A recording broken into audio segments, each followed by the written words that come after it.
All right, if we could take our seats, we'll get started.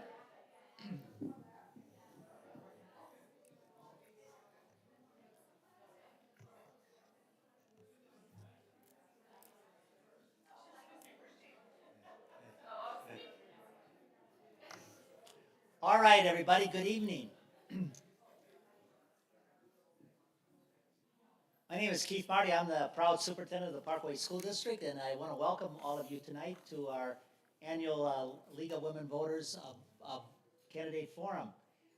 This is always an event that I am pleased that we take time in Parkway to allow our candidates to have an opportunity to express with questions from you and from our public.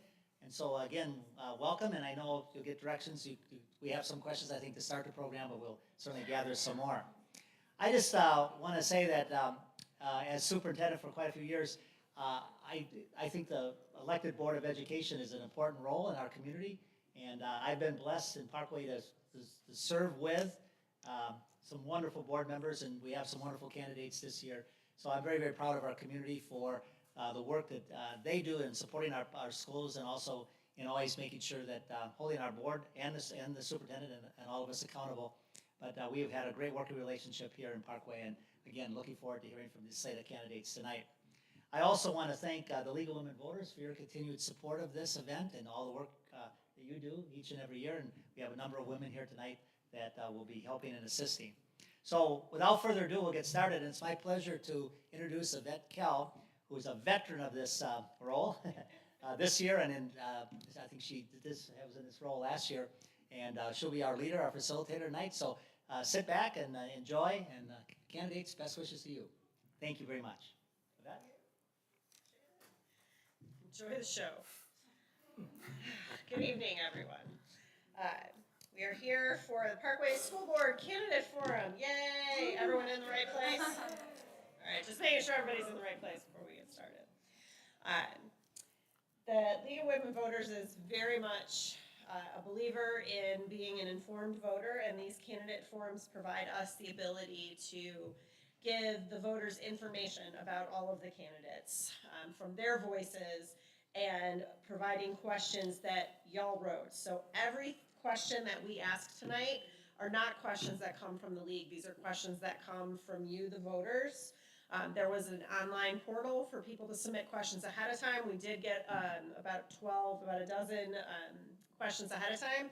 You can also submit questions here tonight. We have our lovely card takers in the back, and we have 3x5 cards. Please feel free to write your questions on the cards and then hold them up, and they will come grab them. They will bring them up to me, and I will do my juggling act to get everything in and ask as many questions as we can in the next 90 minutes. All of our candidates this evening have received the ground rules, but I don't believe that everyone in the audience has received the ground rules. So I'm going to let you know how things are going to go tonight.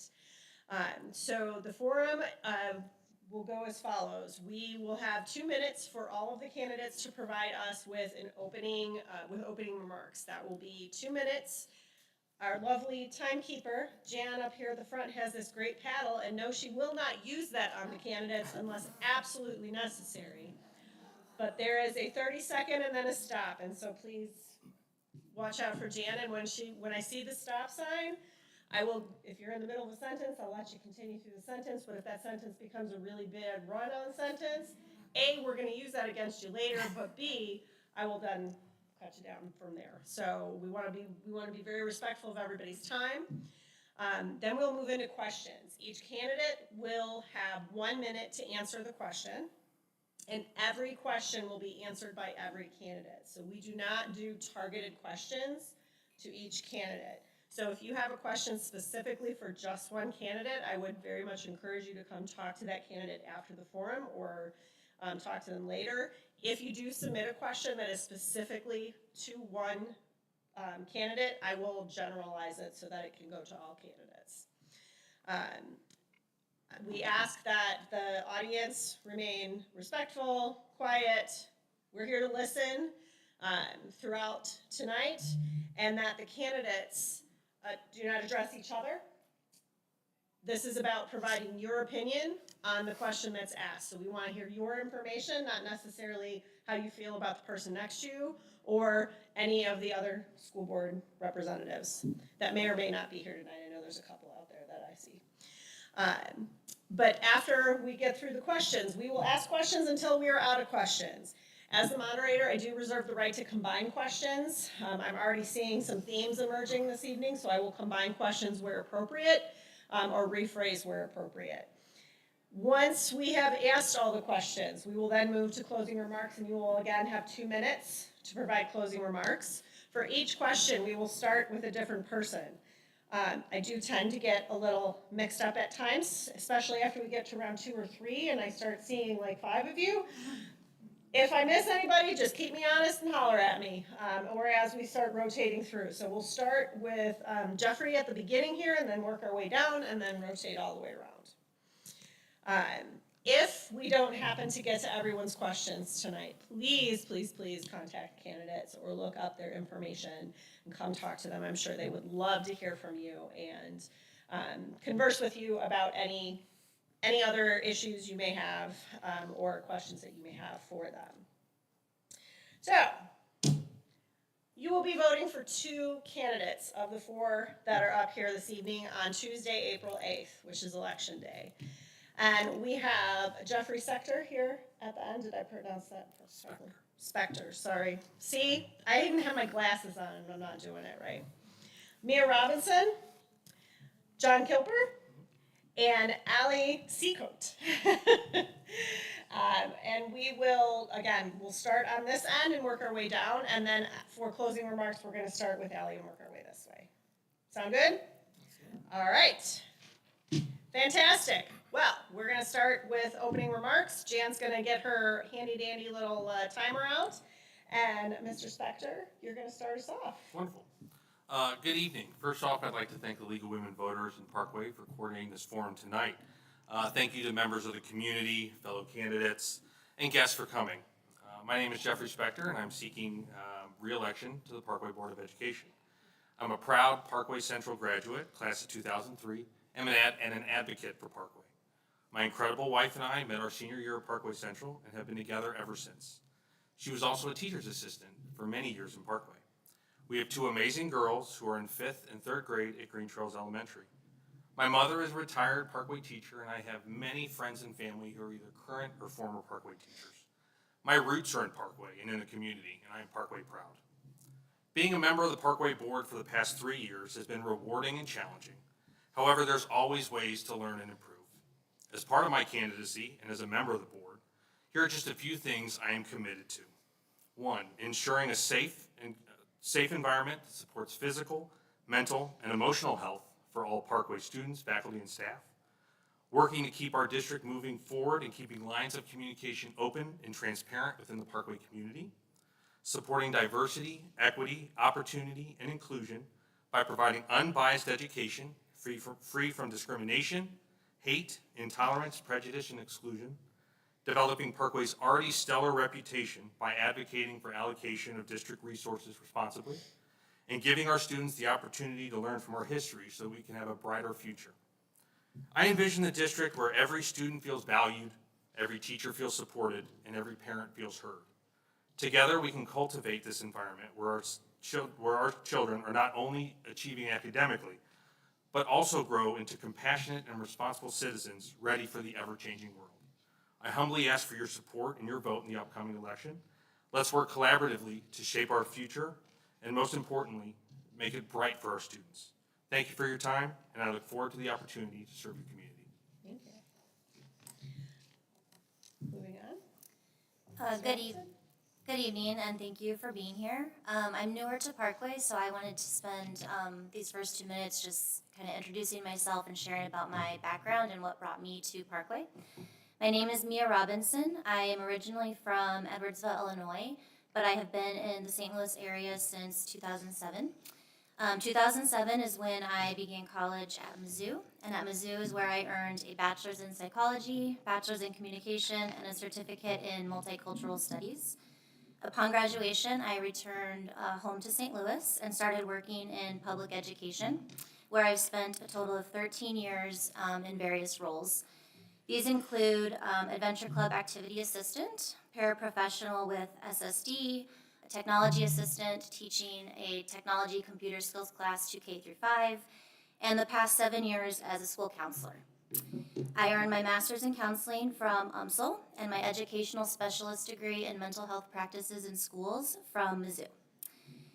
I moved to Parkway in May of 2023 with my husband, and we selected Parkway heavily because of the school district. We don't have any kids currently in the district, but I am pregnant, so it is a consideration of mine where my children will be going. And Parkway is a renowned district and one we wanted to be a part of.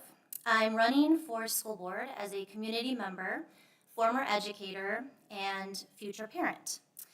I want to live in a district that I feel comfortable sending my child, and I want others to feel the same way. So thank you for your time. Thank you. Thanks to everyone here. Thank you to the League of Women Voters, the Parkway School District, and everyone here and at home who's watching. I am John Kilper, and I am a candidate for school board because I believe that strong public schools are the foundation of a strong community. And I'm committed to ensuring that Parkway remains one of the top districts in the area. A little bit about me. I am a Parkway alum. I graduated from Parkway North in 2001. My wife is also a Parkway North grad, 2001. We have 2 kids who attend McKelvey Elementary, and our oldest will be attending Parkway Northeast as a 6th grader next year. It's hard to believe. I've also been an active, and my wife, I should say, is also the PTO president at McKelvey, does a wonderful job there, so we are active in McKelvey. In addition, I'm a longtime volunteer with the district in a variety of roles for the last 15 years. Those include being on the board of directors for the Parkway Alumni Association, as well as serving on the Parkway Steering Committee since 2016. Because of my work with the district, I've developed a unique understanding of Parkway's strengths, challenges, and priorities. And I've also built relationships both within the district and within the broader Parkway community. Parkway is known as a destination district, and I want to help solidify that reputation as a board member by ensuring that all students feel welcome, included, and safe when they come to school, regardless of their background and circumstances, so that they can focus on becoming empowered learners. I want to make sure that our teachers and staff have the training, tools, and resources they need to be successful. And I want to continue Parkway's history of being fiscally responsible in a way that prioritizes student learning and supports our teachers and staff. I'm committed to working with parents, teachers, and all of the other stakeholders of the Parkway community to keep Parkway moving forward in a great district that it is. Thank you again for being here, and I look forward to answering your questions. Okay, thank you. And Ms. Seacott. Thank you to those of you who came out tonight. Thank you to those of you who are watching online. And thank you to the League of Women Voters in the Parkway School District for this opportunity to share more about myself and my reasons for running for the Parkway School District.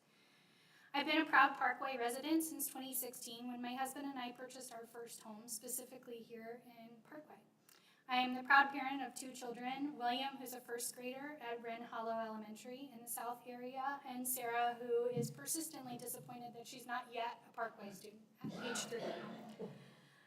I'm from St. Louis, and I am the product of a high-quality public education, and I credit a lot of my successes and opportunities thus far in life to having a high-quality education growing up.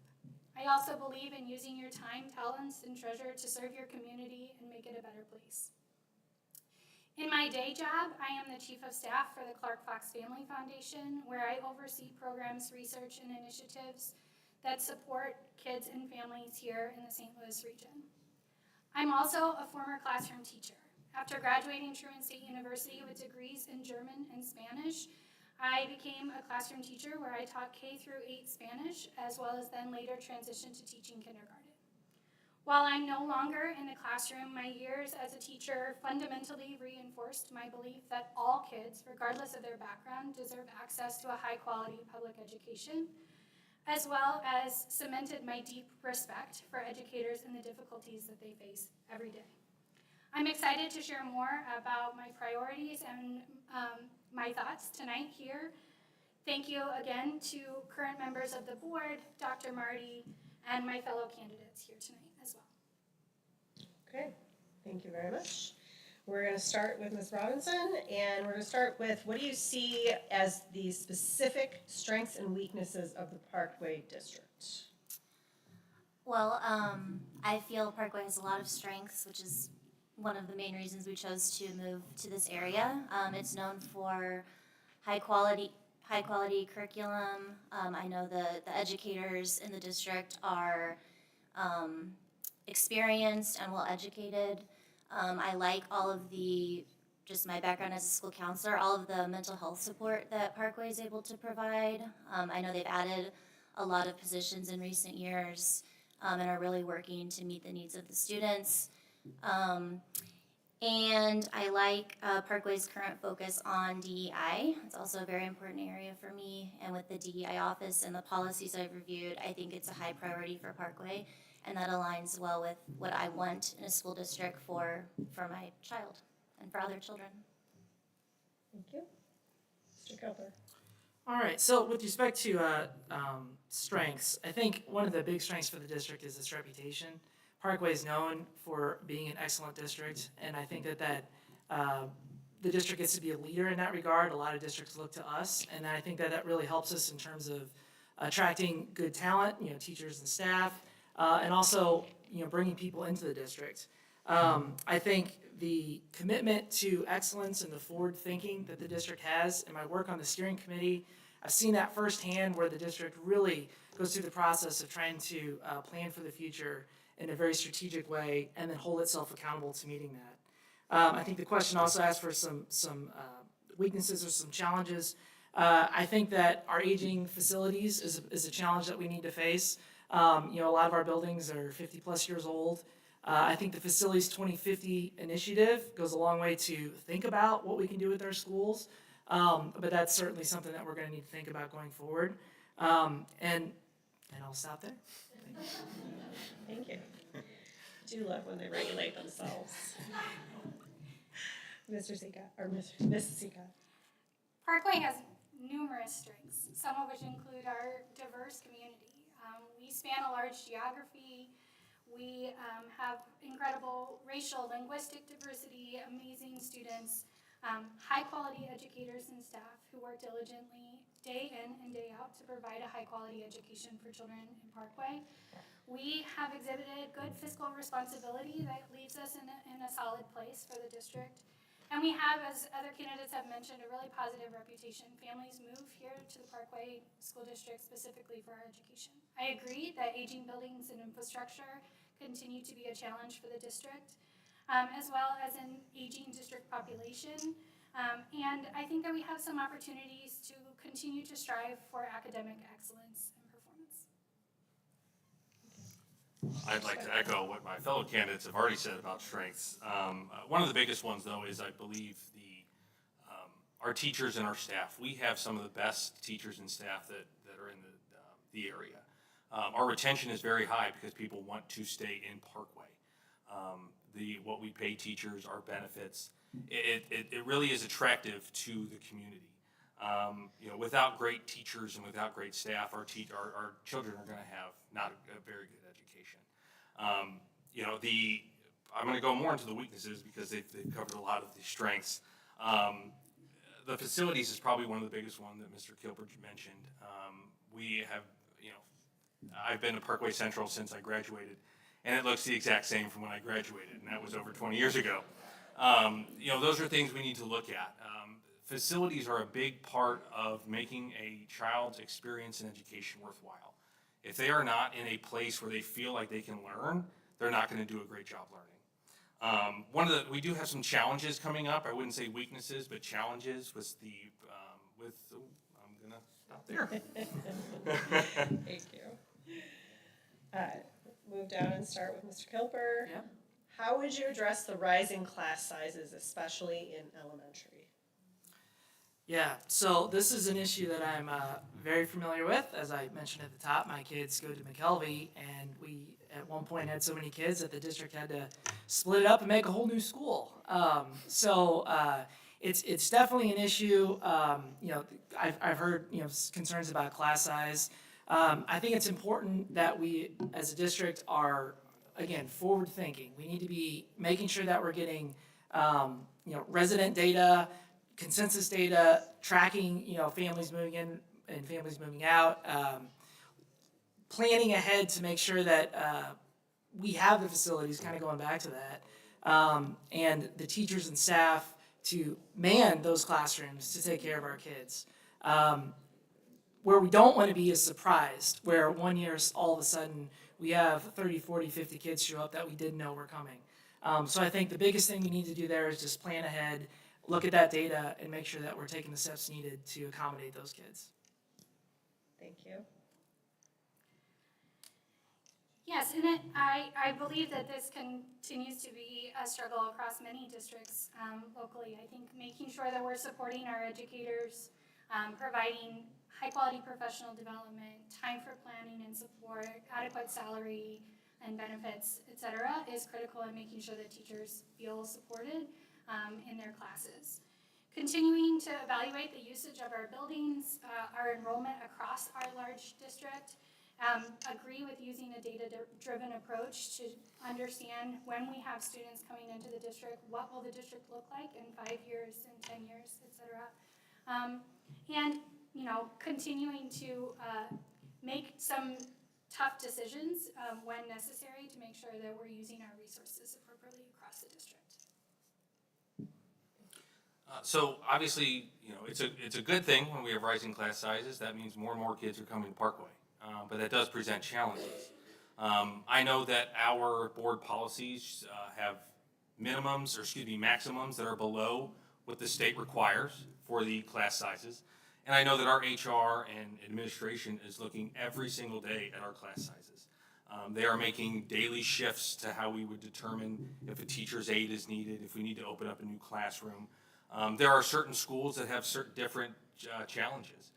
Certain parts of the district have maybe a more transient area where kids are in and out, and so those classes are going to change dramatically. At my child's school, the classes don't change that much, so it's a little easier to manage. But looking at each school on a school level, not as a district level, is what we will need to do to ensure that the classrooms and the teachers and the resources are there to meet the needs of those students. Thank you. Since I was recently in buildings, I did not return to a school building this year, but as I had mentioned, the past 7 as a school counselor, I know very well the issue with class sizes. It is a big concern to me because with larger class sizes, it is harder for students to learn, and it is harder for teachers to meet individual needs, just being that there are more children in the room. So I would advocate for looking at staffing, looking at enrollment trends, looking at the numbers across the district and seeing if there's some disparity between buildings and areas of the district. Because we do want the best learning environment for our students, and often that does lead to lower class sizes where they're able to have more individualized attention from the teachers and the educators in the building.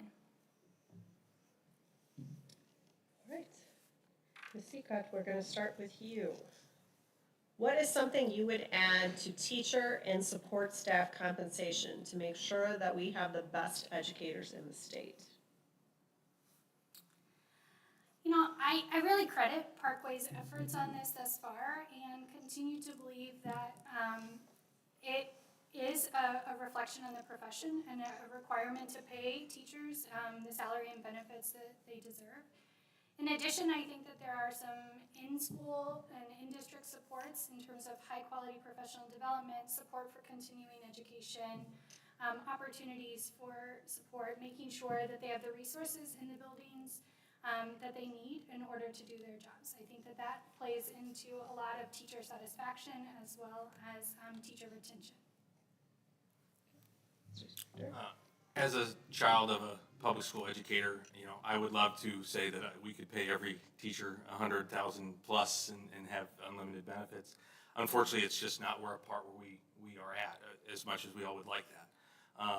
What we can do is support our teachers, and especially with our collaboration with the Teachers Association and our administration during the collective bargaining process, is really making sure that we're listening to them, understanding their needs, giving as much as we can. Obviously, we do have financial constraints that we potentially could have.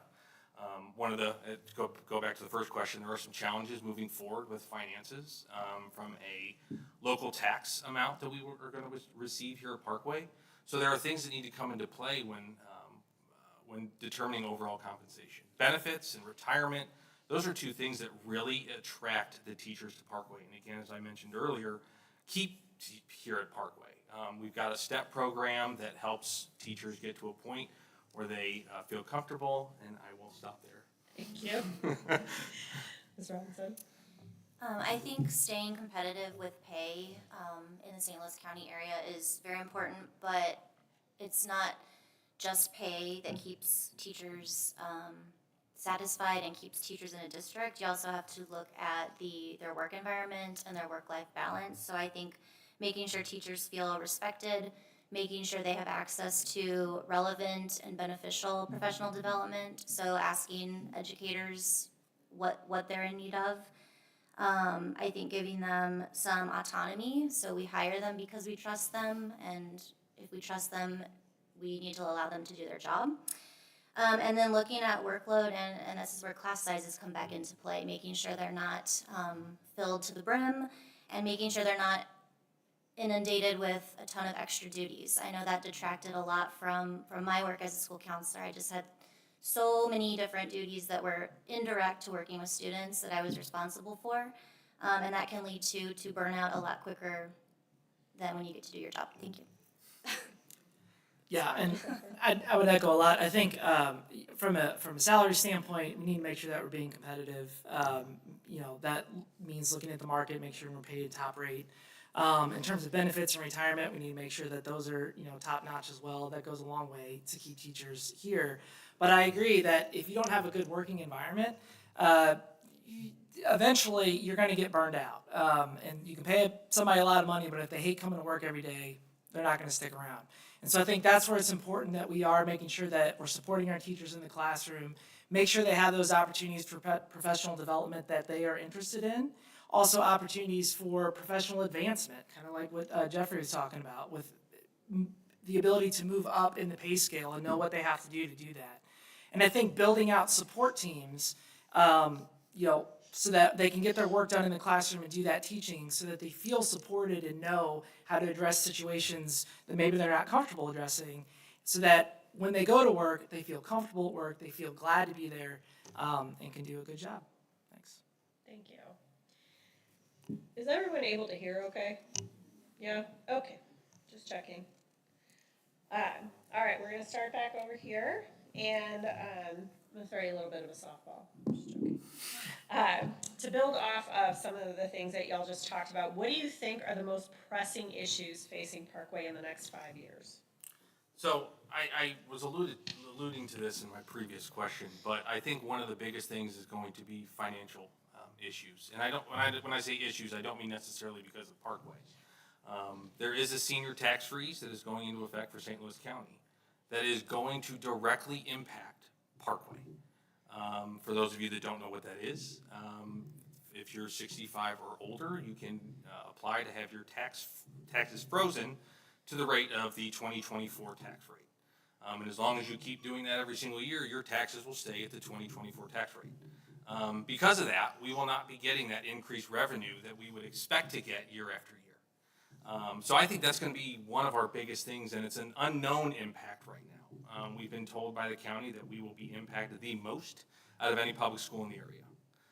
So it is something that is on our minds and something that we have to worry about going forward, and especially from a planning perspective. Beyond that, I mean, I'm gonna stop.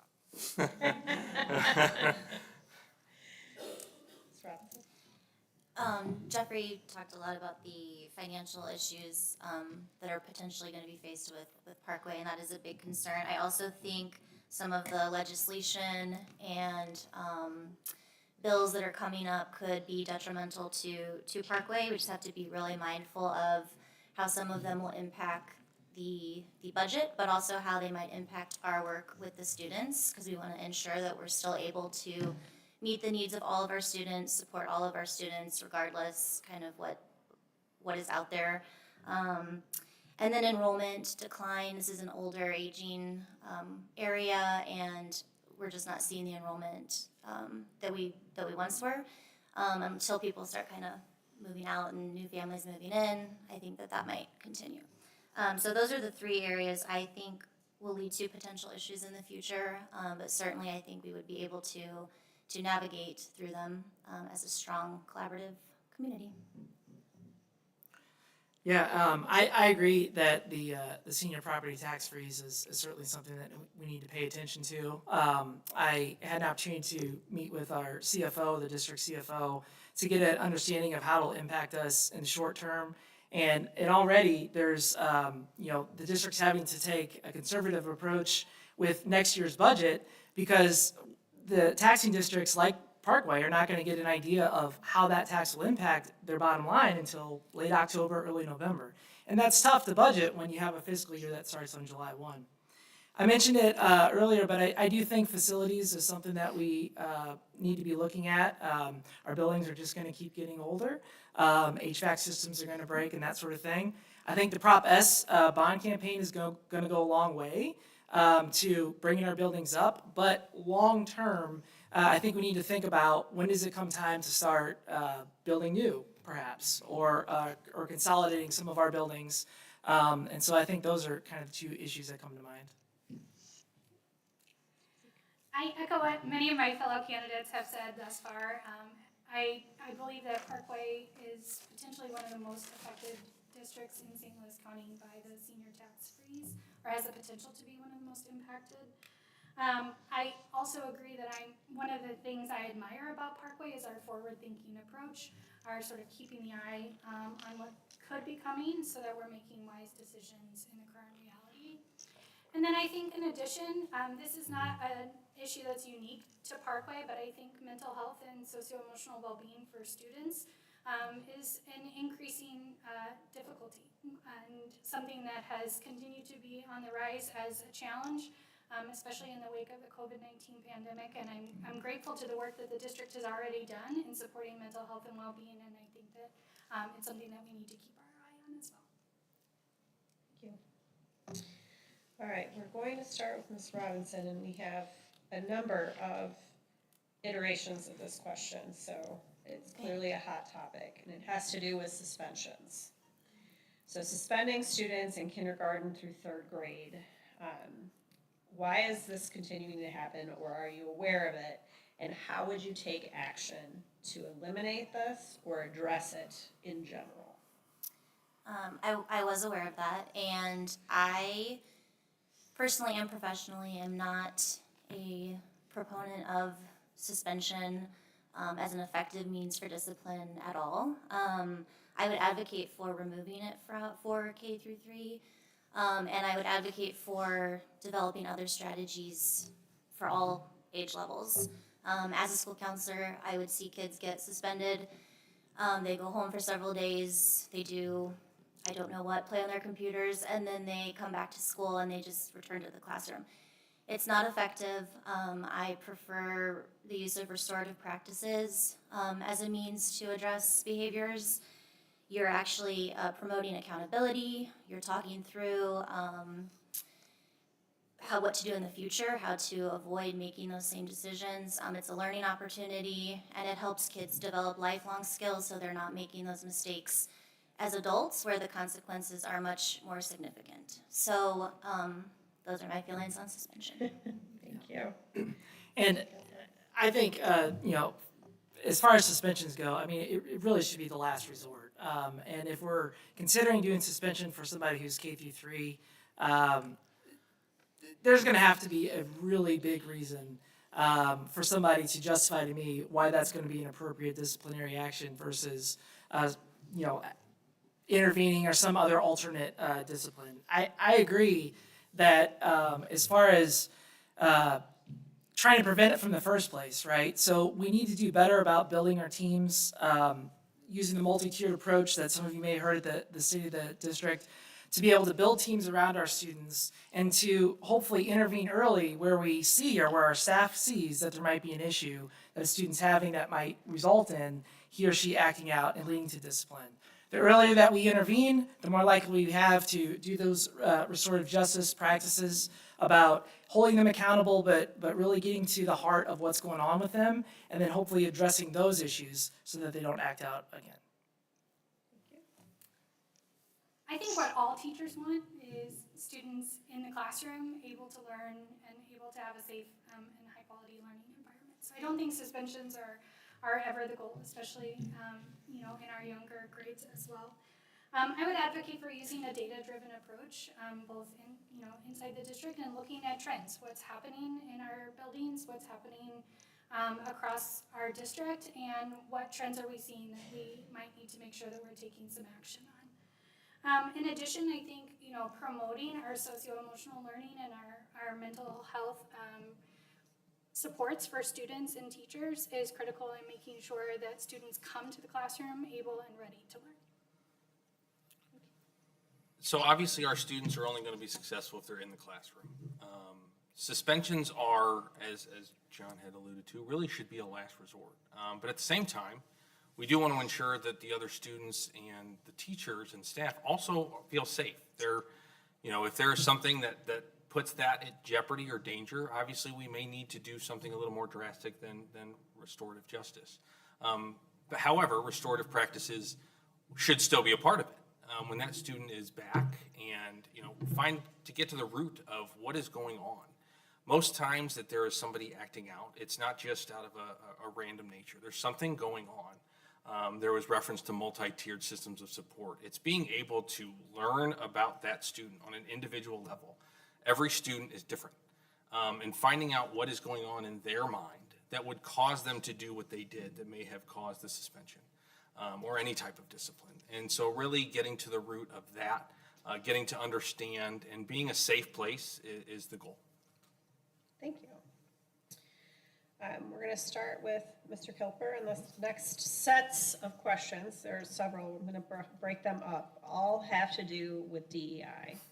As we're all aware, the current political climate is very much targeting diversity, equity, inclusion policies, and is looking to seeking to eliminate jobs, positions, and efforts in order to strengthen these areas. So the first question would be, what is your stance on supporting diversity, equity, inclusion within the Parkway District? And should the district continue to support programs like Spirit of Excellence? We'll start with Mr. Kilper on this one. So the short answer is yes. I'm in favor of diversity, equity, inclusion initiatives. I think they play an important role in making sure, again, going to the point of having all kids feel included and welcome when they're at school. And I think that our diversity, we are a diverse district, and I think our diversity should be celebrated. I know from my professional experience that when you have a group of people with diverse ideas, you tend to get a better work product, right? You tend to get a better outcome or a better decision-making. And so I think that's important. I think the concept of equity is really important and should always be considered when you're making policy decisions or strategic decisions. And in terms of the district itself continuing to support those roles, obviously the district has to stay in compliance with federal and state law. But at this point, I don't think that there's been a direct directive that says we can't do it. And so until then, I think we proceed. Thank you. Yeah, similarly to Mr. Kilper, I strongly support DEI initiatives within Parkway. I think Parkway is a diverse district, and it's part of what makes us great. It's also a reflection of our community and diversity in a myriad of ways. And I am not in support of eliminating jobs or programs or things like that. And I do think that all kids deserve a high-quality education, and Parkway continues to strive to ensure that that's possible for all of our kids that step into our buildings every single day, and that they feel supported and safe and welcome here in the district. I'm certainly an advocate for the Spirit of Excellence Awards and would advocate that that continues. As I alluded to in my opening, I'm very committed to diversity, equity, and inclusion. I don't know why DEI has become a four-letter word. Diversity, equity, inclusion, it's minorities, kids with disabilities, women. It's this rhetoric that has come out bothers me. I'm not going to get into that. But I can tell you that I support Parkway's efforts for diversity, equity, and inclusion. Our goal is to ensure that every student has what they need to be successful here at Parkway. Spirit of excellence is something. I had a conversation this morning about spirit of excellence, and I'm going to soften it a little bit, but if we take that away, I'm going to have some issues. That is something that needs to stay in Parkway. It is a celebration that has been around for 30 years. This isn't something that has just started because DEI is more of a hot button. It is something that Parkway is part of its tradition and part of why we are such an amazing district and why people want to come here. I stop there. Thank you. Ms. Robinson. Like all my fellow candidates, I am in support of continuing DEI initiatives and policies. I think all students deserve to have representation in their learning environment through the staff, through their curriculum, through the books. I think all students deserve to be celebrated, and that might include celebrating populations that aren't always recognized and continuing those efforts. I think talking about, learning about, celebrating diversity can build empathy in children, and that's a skill that they're going to need as adults. They're going to always live with people that have different backgrounds within them, different experiences than them, and it's important that they know how to live in a community with others that might be different. These policies and initiatives also allow for opportunities for all students, regardless of their background, regardless of race, gender identity, sexual orientation, ability. So it gives all students opportunities that they may not have otherwise had. Thank you. Ms. Sika, we're going to start with you for this next part of the question.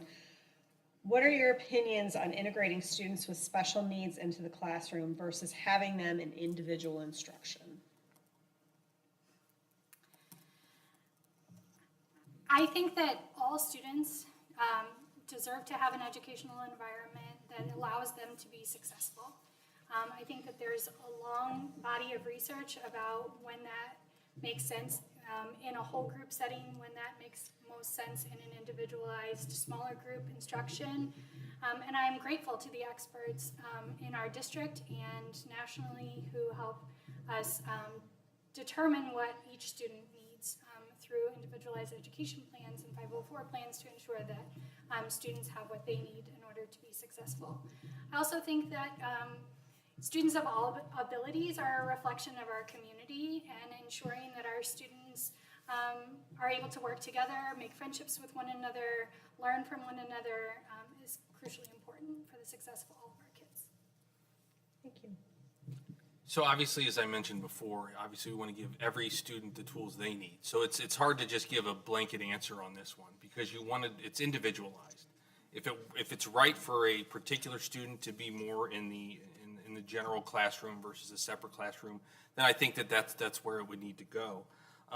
But beyond that, we need to ensure that our gen ed teachers have the development that they need to help with these students as well.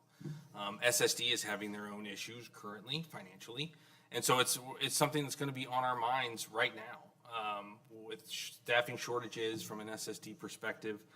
How do we get our teachers more education and more development in order to fit the needs of these students? That's something that we're going to have to look at sooner rather than later. And again, it's going to be very individualized for those students. And that's the only way we're going to be able to actually make it work. I agree. It comes down to first making sure you are meeting the individual students' needs. But integration into general ed settings, whether that's a math class or art class, you are helping the students build relationships with the other students in the building. You're helping them feel more a part of the community. If they're always in a classroom separate from the gen ed classes, then they may not feel fully integrated into the school culture. So you offer opportunities where that makes sense based on the needs of that individual student. And like Mr. Spector had said, you're making sure you can support the staff. So whether that's an SSD paraprofessional goes into the classroom with them, additional training for the gen ed teachers, or just resources they might need in the classroom. There are lots of computer programs that will read the text aloud, just making sure they have the resources they need to participate as much as they are able, and feel comfortable in that classroom. Yeah, and I think it does go, it is individualized based on the child, and I think it, really needs to be determined based on, the support teams that they have with that child. But I agree, to the extent that you can get that child integrated into the classroom, that's when they're gonna feel welcome, that's when they're gonna have that sense of community, when they start building those friendships. I mean, going to school and being isolated for 6 hours a day, you may be learning, skills, but we're social creatures, right? We like to have friends, we like to hang out, we like to play the games, have the art classes and that sort of thing. So, again, I think it does need to be driven by the individualized circumstances of that child, what that child needs. But, to the extent that we can, integrate that child, and I agree that we need to make sure that the gen ed teachers understand how to, interact with that child, have the support that they need, so that, that the whole classroom is really engaged and doing well. Good, thank you. Start back up that on this side. So building on that, how would you support advanced students as well as students who may need more support? So IEPs, gifted, and 504. Those were the examples provided for the category. Yeah, so obviously it's making sure we have the resources, one. Obviously, there are some legislation out there to get rid of 504, to get rid of the Department of Education in general. But again, it boils down to that individual student, and making sure that we have the things in place that can support those students.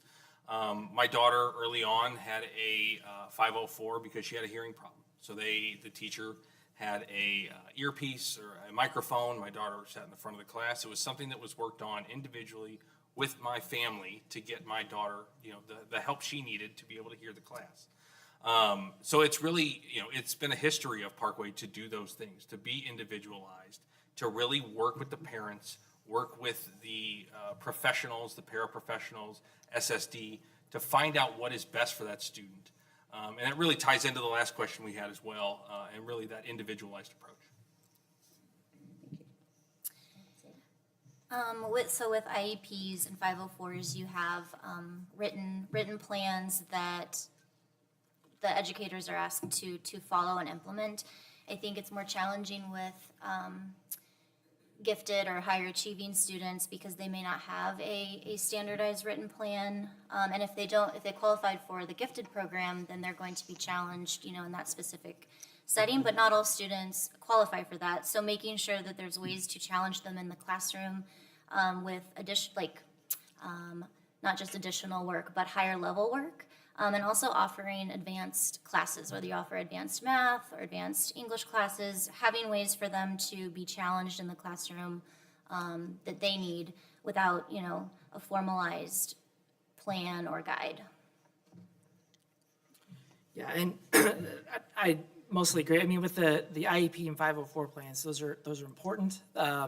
There is certainly some concerning talk and legislation out there that is potentially attacking 504, but regardless of whether it's on the books or not, I think it's important that we are taking care of all of our kids, including those kids with those special needs. I, like Jeffrey, we are familiar with the IEP program because my youngest had issues with speech early on.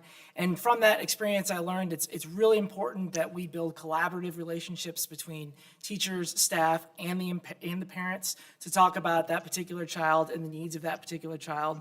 And I think if you build that team around them, you will be successful. In terms of our, exceptional students, advanced students, I agree. Let's find ways to challenge them more and look for ways like, I'm a big advocate of the Spark program in the district, right? That experiential learning. Take that knowledge and put it to real life tests and go from there. Thanks. At Parkway, we have a mandate to serve all children well, and that includes, no child is the same here that comes into Parkway. We have more than, we have 10% of our students in the district that qualify for the gifted program and over 15% of students who qualify with some form of special needs. I'm also an advocate for personalized learning programs in Parkway and exploring ways that we can continue to offer learning that suits the needs of all of our kids here in the district. Making sure that our policies and procedures for identification, intervention, and supports are strong so that we're ensuring that we're identifying students who need both gifted supports as well as students who might need some additional supports as well. Thank you. Ms. Robinson, we'll start with you. How will you support the LGBTQIA+ students at Parkway, and do they have your full support? Absolutely, they do. I think that's another group that deserves representation, so making sure there's representation in curriculum, in the books, and it's not just LGBTQIA+ students, but many of students may have LGBTQIA+ family members, and they deserve to see families represented that look like theirs. I think it's also making sure there is trained mental health professionals available to them. I worked at a middle school. That can be a really challenging time, and making sure that they know who they can go to, when they can go, and also giving gen ed teachers support for working with those students. Not everybody may have experience with sexual orientation and gender identity, and just giving them the resources to do that, and allowing people to feel comfortable to ask questions, and who can they ask the question to. I know as a school counselor, that was something that I did in my work, was support the students and support the staff in supporting those students. Yeah, I mean, to me, LGBTQ kids are kids. I mean, just like any other kid. And so they have just as much of the right as any other child to feel, welcomed and valued and respected when they're at school. I think it's important that they, feel that acceptance. And I think it's important that we are, giving the teachers the training that they need to how to handle that situation when a child is going through that, or maybe has questions and that sort of thing, just to have that structure in place so that those teachers feel supported.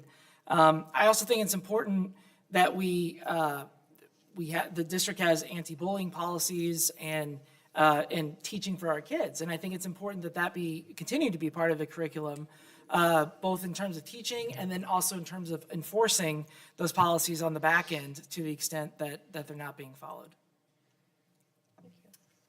I echo what my fellow candidates have said and support the LGBTQIA+ community. While I don't personally identify as a member of that community, I think that it's important that we have clear avenues for voice and input and hearing what supports they need, how they need to feel supported and feel safe here in our schools. I also think it's critically important for our buildings to continue to foster safe, supportive learning environments where all children feel welcome to come into our buildings.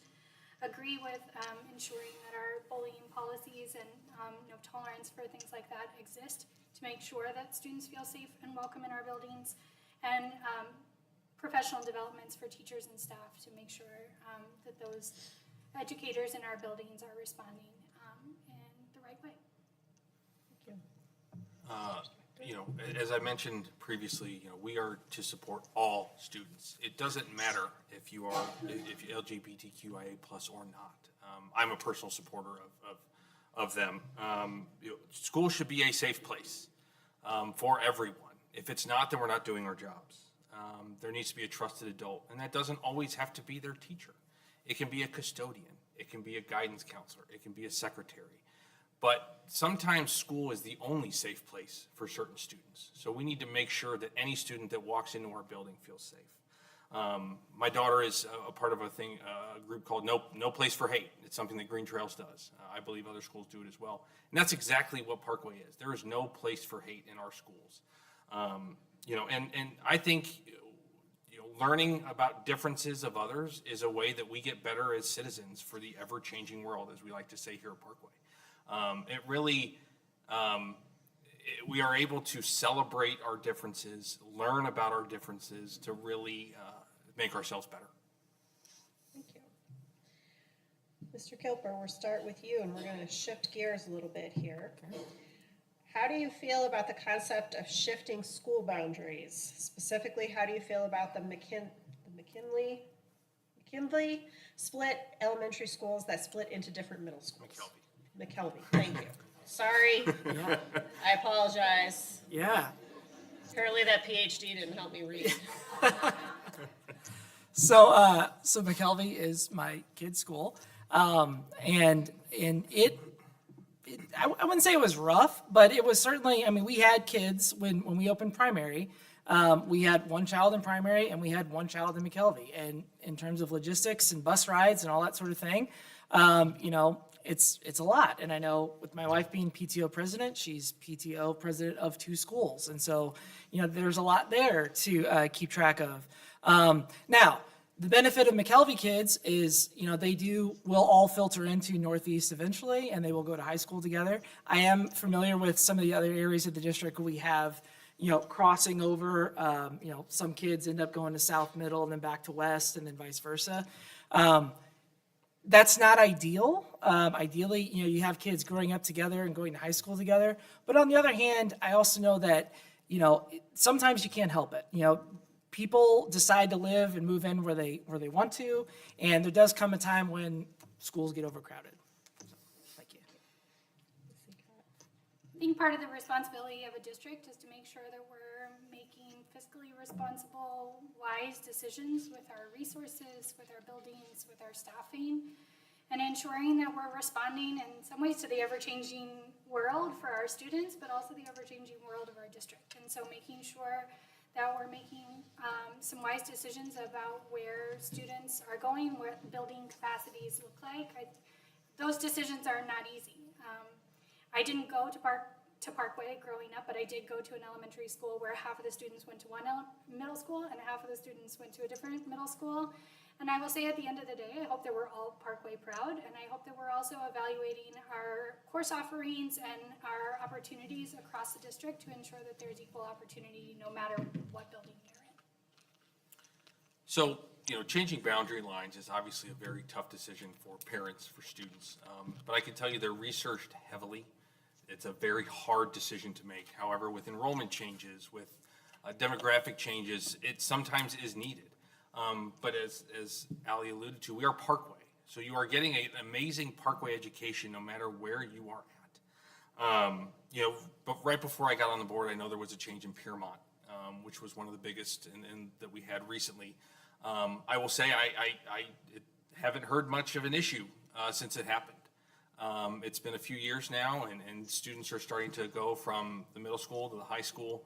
And to be honest, it's worked. It's allowed for enrollment changes. And when going to Parkway Central, a lot of the students that we knew went to Parkway West because of some changes in schools.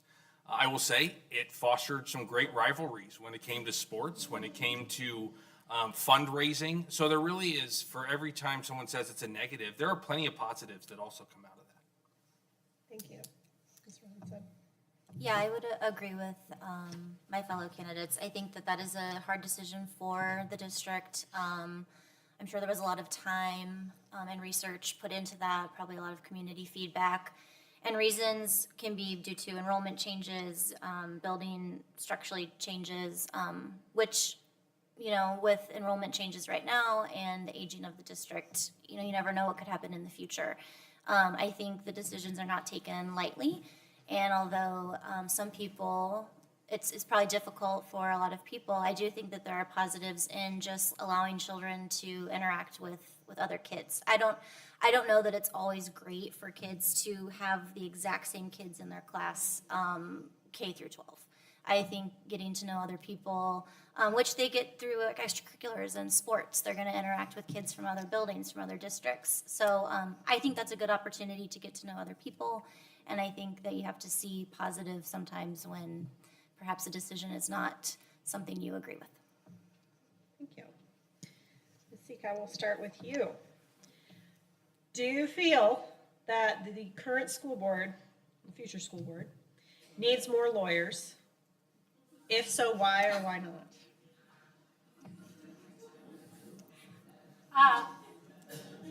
Okay.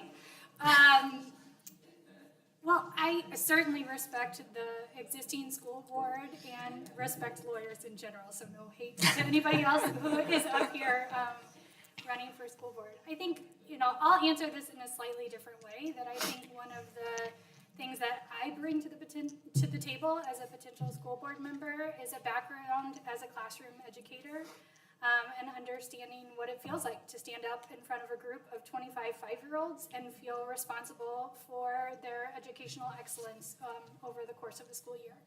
And so I think diverse perspectives, in the same way that we value diversity in our community, is important on our school board as well. Thank you. This is an interesting question. I am an attorney. I am on the board. I know there is at least one other attorney on the board. So I don't think I could say too many bad things about that. Personally, I think being an attorney gives you a lot of diverse perspective on things. We are taught to look at all sides of an issue, not just be, one-sided with blinders on. It's like I said, I don't know how much more to say about that particular question, given I am an attorney. But like I said, I do think our education and being able to really research things and really take into account all aspects of what's going on is an asset to a board. Thank you. Robinson? I think having diversity on the Board of Education is important. I think you want diverse backgrounds, diverse experiences, people from different places and from Parkway. But I think you want variety and diversity. Everyone's going to look at a situation in a different way, depending on their background, depending on their experience. People are going to look at something maybe in a way you hadn't thought of. And so I think having a variety of professions is beneficial to the board. I think everybody is wonderful, so it's nothing against anyone at all, but I do think variety in the people that you elect is important.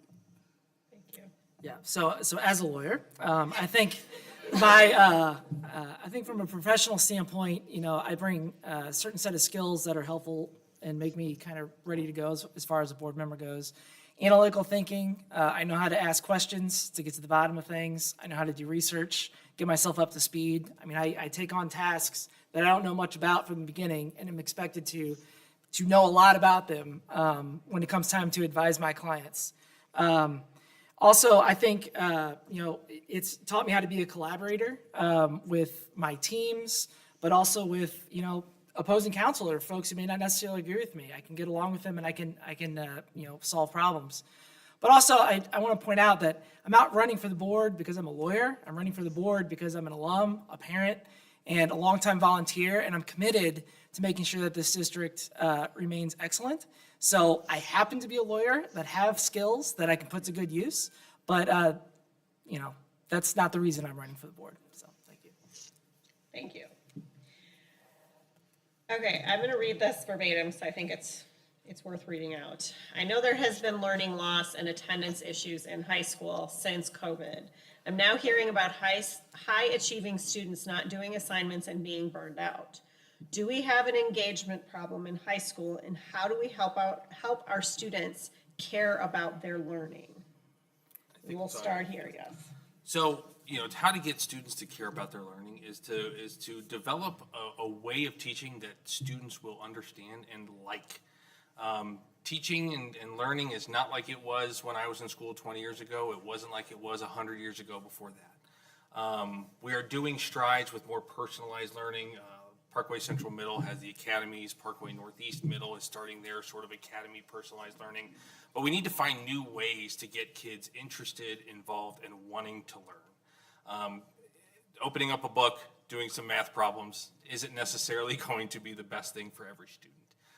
We do have standards that we need to meet, that every student needs to meet in order to graduate and move on to the next level. But we need to figure out different ways to do those teachings. And working with teachers and working with professional collaboration and different avenues, whether it's virtual, going off campus, the Spark program. There are many different avenues to get kids involved and ready to learn. Thank you. I have seen an engagement problem as a school counselor at a middle school for sure, and I know that it also continues into high school. I think one piece to it is relationships. It seems that the students that feel connected to the school and feel connected to the educators tend to be more engaged in their learning. You also have to make lessons relatable. So you're constantly changing, being creative, finding new ways to, you're not entertaining them, but they're connected to their devices quite a bit. So you have to kind of gather their attention in a way that is fun. Gearing to their interests, so kids are way more engaged to things that they're interested in, so allowing them to explore their interests, bringing that into the classroom. And I know I started in middle school, and it's especially important in high school, talking about the future. Sometimes they'll hook onto something because they really want to achieve this after high school, and so helping them understand how what they're doing right now impacts what maybe they want to do in the future, how it can help them get there. They might take more of an interest in what they're doing. Thank you. Yeah, and I think it is important to be able to get those kids interested in what they want to do. And I think it's, I've mentioned it before, I'm an advocate of the Spark program. And the reason I like that program is because it allows students in all the different strands to have connection with mentors and other community members in a field that they have an interest in so they can see what it's like. Seeing the kids, I'm primarily involved on the incubator strand, seeing these kids build these businesses and come up with these ideas and then have to pitch them in front of a group of people. It's amazing to see. Are they using the skills that they learn in the classroom? Absolutely, right? Finance, math, reading, and all that. I also think the academies that Jeffrey mentioned provide an opportunity for kids to do something a little bit different. Maybe the traditional classroom is not keeping them engaged. They have opportunities to try something else and allow them to use what they're learning from the books and all that, put it to good use to actually solve a problem with the team. And so those are my ideas. Thank you. I think we're continuing to better understand the impact of the COVID-19 pandemic and its impact on students in not only our district, but also nationwide, whether that's through learning loss, attendance, engagement, etc. I would also add, in addition to the things that my other candidates have mentioned, if you haven't had a chance to read the cell phone survey report recently, I also think evaluating, the use of cell phones in the high school environment in classrooms.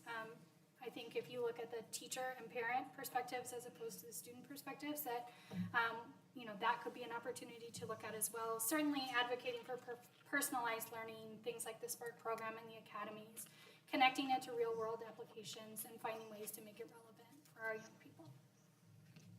Thank you.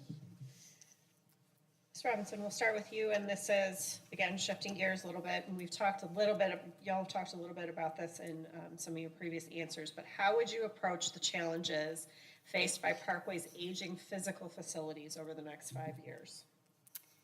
I think that is a big challenge. I know part of the strategic plan and the facility upgrades is already in the works. So I think the next step is looking at the buildings overall, and possibly, I think Mr. Kilper had mentioned there might be a time where consolidation might take place, where maybe a building is just too old or in a condition that is not worth doing these upgrades, and maybe you talk about making some shifts with that.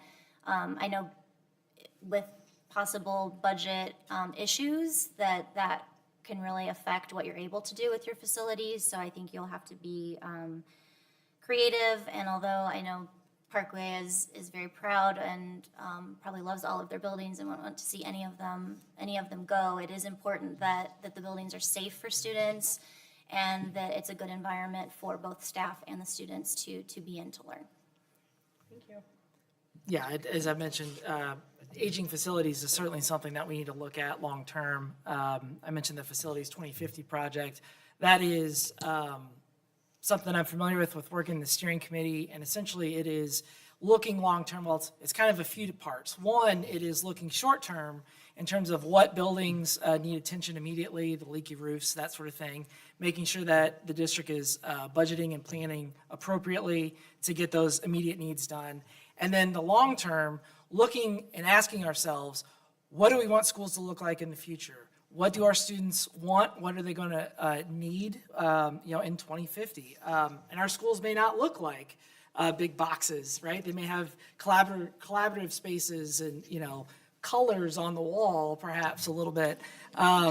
So I can tell you that we are, on the steering committee side, we are just starting to dig into that work. We've had some really good discussions. And as a board member, I would look forward to carrying that to make sure that we are taking care of our facilities in the future. Yes, I echo what my fellow candidates have said. I think making some, those immediate updates that make students and teachers feel safe in the buildings is important, as well as having wise financial decisions in the long term. Your environment has an impact on your learning, on your engagement, on your excitement, and your pride about coming to your school building. And I also think it's important to ask questions about how does the environment serve the way that we're teaching students, not only today, but the way that we'll teach students in 20 years. And when we ask students to be ready to respond to an ever-changing world, how do we make sure that we continue to advocate for the changes that are necessary in our physical spaces to meet those needs for learning as well? Thank you. So I'm not going to just reiterate what they said, but, there's not a lot of land left in Parkway area. There just isn't. And if we get to a point where we are needing to shut down a school to redo it, it's going to be a challenge. Where are we going to put these kids? Do we need to consolidate 2 high schools to accommodate building a new high school? Obviously, Facility 2050 is really brought to light recently, especially with the bond program that we passed. And we're doing a lot of retrofitting. I mean, we are updating locker rooms. We are doing some additions, but a lot of retrofitting. And how long will that be sustainable? But it goes beyond just the 4 walls. I mean, the furniture that these kids are going to be in. Is it fostering learning? My daughter has a wiggle chair at school because she fidgets. It's not the standard, chair and desk. There's going to be needs for every student. And so looking at facilities is not just going to be looking at buildings. It's going to be looking at the whole of everything. Thank you. All right, I'm going to ask a couple more questions, and then we'll go in. I'll give you a minute to breathe, and then we'll do closing remarks. But we'll start with Mr. Kilper, and this is a fun one. Okay. How will Parkway respond to the use of AI by both teachers and students? All right. And no, you can't use AI to answer the I will, question. I will put my chat GPT away. So AI is, it's here. I use it in my job, I wouldn't say quite a bit, but it's certainly a tool that is very useful. But I think in the school setting, we need to approach it in 2 ways. One, it's a tool that's not going anywhere. So we need to teach our kids how it works, the flaws in it, right? How it learns. And we need to teach appropriate ways to use it as a tool, while also teaching inappropriate ways. For example, not using ChatGPT to write your, final thesis or take the test for you. And so I think it's really important, just like every other tool that comes out, laptops come out and Chromebooks and all that stuff. We need to make sure our kids know how to use it, but we need to make sure they know how to use it responsibly. From the school standpoint, that's a tough one. I am not a big tech savvy person, but we do need to look into, are there ways to be able to figure out if somebody's using AI and to check them on that? I think part of preparing students to respond to an ever-changing world is to be realistic about the prevalence and use of AI in society and making sure that we are increasing our efforts on digital literacy, teaching students how to responsibly use the tools that are available to them, what these tools can and cannot do, and also making sure that we're continuing to teach critical thinking, problem-solving skills. Ultimately, there's still a human behind the use of these tools, and making sure that students can leverage the tools that will exist now and in the future. And I think that there could be opportunities for the district to look at other software and tools to analyze data, to find efficiencies, to maximize our resources in the future. Yeah, AI is here. We need to embrace it. But again, as as my fellow candidates have said, we need to figure out a way to control it in a sense, and make sure it's being used responsibly. We're doing this right now at my work. Gemini is something that's in Google that now we have access to, but there are guidelines we have. You know, I used it for my speech. No, I'm kidding. You know, there are places and times to use it, and there are places and times to not use it. You know, AI has been around. I mean, spell check in Word is considered AI and was considered AI when we were, you know, when I was in school. So it's been here. It's developed. It's changed. We just need to make sure that we are ensuring that we're using it responsibly, both from a student perspective, but also from a teacher and staff perspective. It definitely can be a tool to help us analyze data, to predict certain things that may help us in the future from a district perspective. So again, it needs to be embraced, but also, you know, locked down in a sense. Thank you. I think AI can be great supplemental tools, like they all have already stated. I think it's about teaching the kids how to use it effectively and how to use it safely. Likely they'll use it in their future, and we're helping prepare them for their future. So providing them with the tools they'll need to navigate a world with AI. And it can also enhance teaching. So I think it's important for the district to support the educators in using AI to make hopefully their lives a little easier when they're working with the students. It's also important to bring in, of course, like the tech department to work out protections and safety with using AI in the school setting, and make sure that we have solidified policies on what that looks like, just so it's consistent across the district and being used in the same manner everywhere. It can also be really helpful for students that learn differently. I think it could be advantageous for students with different needs. I'd already mentioned they have like text to speech, and there's a million other tools that can be really helpful for students that might need that. Thank you. I think we all just need to get on board with the fact that the machines are going to take over. This will be our last question of the night, and then we'll do closing remarks, and I will give you some pieces of the questions we may not have gotten to that you can maybe weave into your final responses. And again, if anything didn't get asked tonight, please feel free to contact the candidates. We will start with Ms. Seacott and work our way back around. What is your take on recent complaints about materials in school libraries and curriculums? How would you handle these challenges? I think that the books and curriculum that are provided to our students should reflect the incredible diversity of our world, and making sure that we are exposing kids to high quality learning materials that allow themselves to be seen in the materials that are presented to them, that are on their right level, that are engaging, culturally relevant is critically important. I don't believe in hiding those things away from students and or removing certain materials from classrooms and libraries. And I'm proud of our ability to make sure that we are offering high quality materials that reflect the diverse community here in Parkway.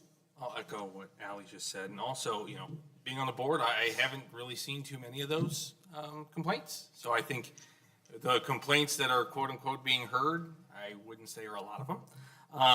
But, you know, looking at the libraries, something that Parkway does very well is we allow parents to limit what their particular student could potentially check out. That gives us the ability to give the rest of the students the opportunity to read what they deem they want to read.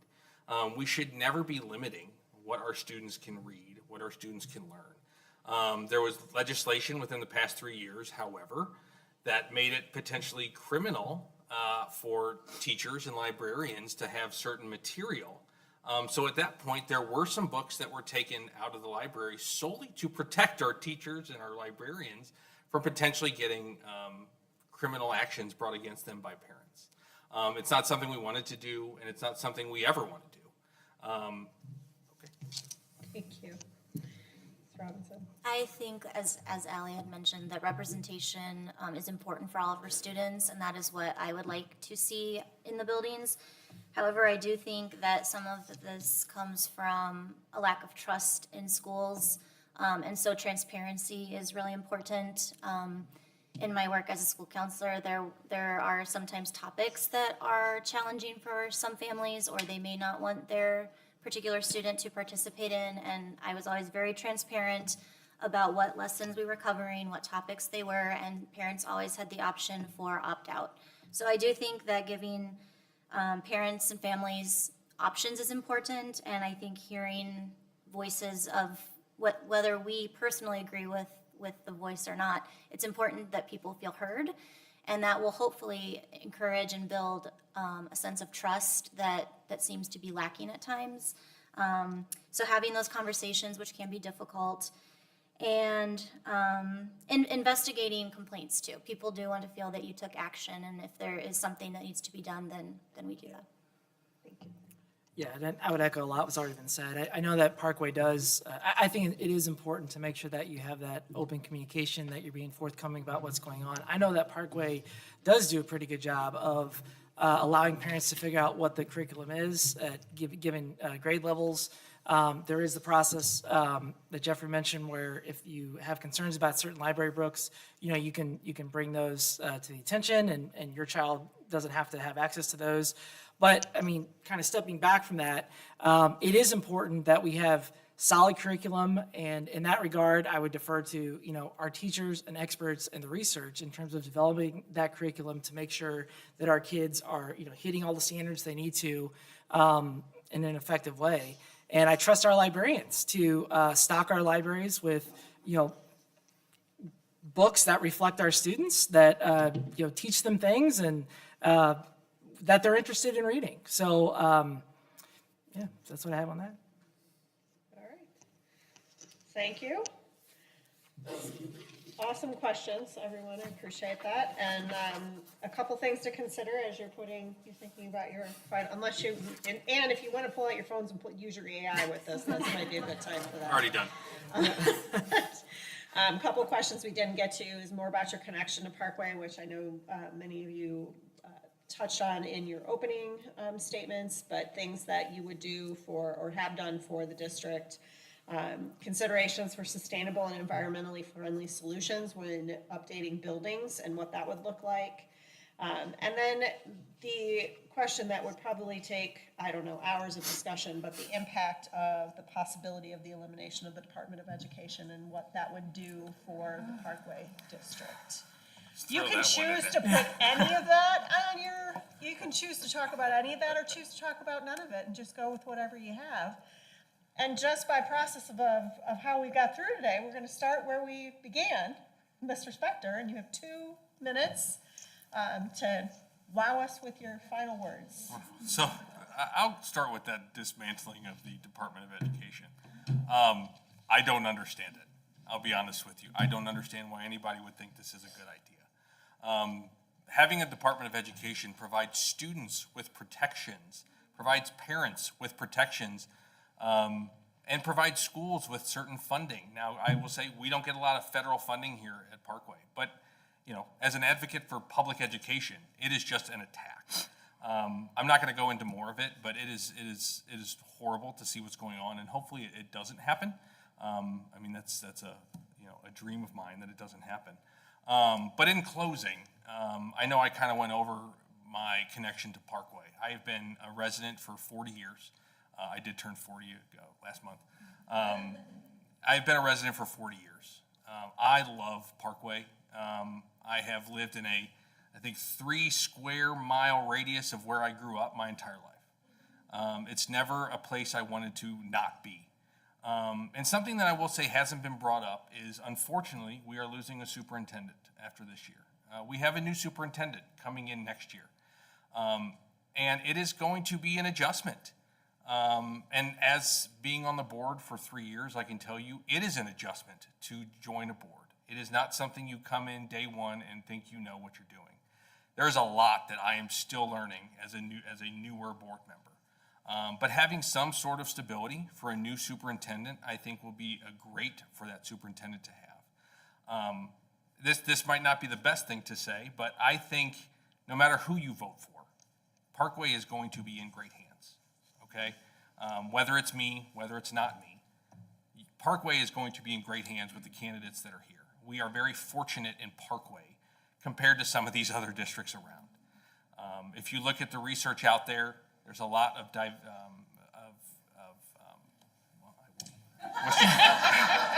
of. You went for the Department of Education. I believe he just said, go look at the research. Ms. Robinson. I'll start with my connection to Parkway since I'm the newest one to the district. Like I had said in my opening, we chose to live in this area because of the school district. I am an advocate for public education. I want good public schools. I want every family to feel comfortable sending their child to the public schools. I think it's important for the community. I think it's important for society. These children grow up to become adults that you will eventually live by, work with, work for. And so those are products of public schools, and it's really important that we invest in them and develop well-rounded, empathetic adults. As I had mentioned in my opening as well, I will be a future parent of Parkway, so it's now doubly important that Parkway maintains its status as a destination district. I want to feel comfortable sending my child to the district. I don't want to pay money for expensive private schools. I want to go to the public school. I'm also an advocate for supporting educators. I spent 13 years in education, and I did decide to leave. I did not go back this school year. I was honestly feeling burnt out, like many educators are. I think it's an industry that people are leaving too early, and not as many people are entering into, and that is a concern of mine. So I think it's really important we support the educators. We make it an occupation that people want to stay in long-term and that people want to enter into. And the impact of the elimination of Department of Ed, very concerning. All of this legislation that's taking place, it can impact public schools, and I want to be a part of Parkway to ensure that it doesn't have a negative effect on Parkway, that we advocate for the students, we advocate for what they need, and regardless of what the legislation is, we do whatever we can to ensure we maintain that in the district. Thank you. All right, and I will go ahead and start there and hit the points because I know everybody submitted their questions. So Department of Education, I echo what's already been said. I think I think it's a horrible idea. I don't think it's well planned at all. If it does go through, I agree that we need to do everything we can to, stay Parkway, right? Stay true to Parkway, keep doing what we can here. We'll get through it if we have to. I know we will because we are that kind of district. But it's not something I want to happen. Sustainable solutions for facilities, I think that's definitely something that needs to be considered as we think about facilities in the future. It's great for the environment, also potentially saves money. So win-win there. Connection to Parkway, I kind of hit it on the top, but I have deep connections to this district. Graduated from North, as I said, parent, active volunteer through the Alumni Association, through my work with the steering committee, worked on the last 2 bond campaigns. Through that experience, over the last 15 years, I have seen what makes this district amazing. We have amazing students. Just last week I was at the All District Strings concert and was blown away by the talent that we saw there. We have excellent dedicated teachers that I know work tirelessly to make sure that our kids are getting what they need in the classroom, that our facility staff is doing what they need to do to make sure our lights stay on and our buses are running. And we have community support. And that really, I saw that firsthand in working on the bond campaign and the overwhelming support that got. And those are just amazing things that make this district great. In all of those roles, I am committed to making sure that Parkway remains an excellent district. And as Jeffrey mentioned, you all know, we are going to be saying congratulations to Dr. Marty here soon, and we're going to be welcoming Dr. Schneider as our new superintendent. I've had a few opportunities to hear her talk about her leadership, and I very much look forward to the opportunity to work with her on the board. Thank you. Thank you. Events like this are really important and unique opportunities for us to share our perspectives and to hear from the concerns of the community. What I hope that you heard tonight was 4 people who deeply care about the Parkway School District and care about its success now and in the future. I opened by telling you a little bit about myself, and I'll close just by reinforcing some of the things that I care about, which is making sure that we're serving all students across our district well. We are a large geographic area, a racially and socioeconomically diverse school district with students of many individual needs. In addition, I want to promote academic excellence alongside socio-emotional well-being. Until all kids in Parkway have exactly what they need in order to thrive, both now and in the future, our work is not done, and we have opportunities for growth and continuous improvement in those areas. Maintaining our financial stability among ever-changing, sometimes daily reality is critically important, and I'm grateful to the work of the current school board and current district staff to ensure that we remain financially stable and able to serve the students who come into our buildings every day. Do I have all of the answers? No, but I'm a curious listener and learner, and I am excited at the opportunity to have the chance to serve on the Board of Education.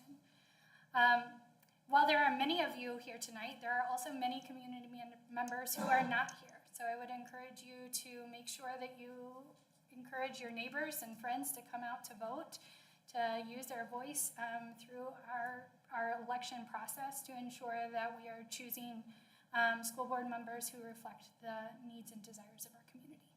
Thank you. Thank you. We give our candidates a hand.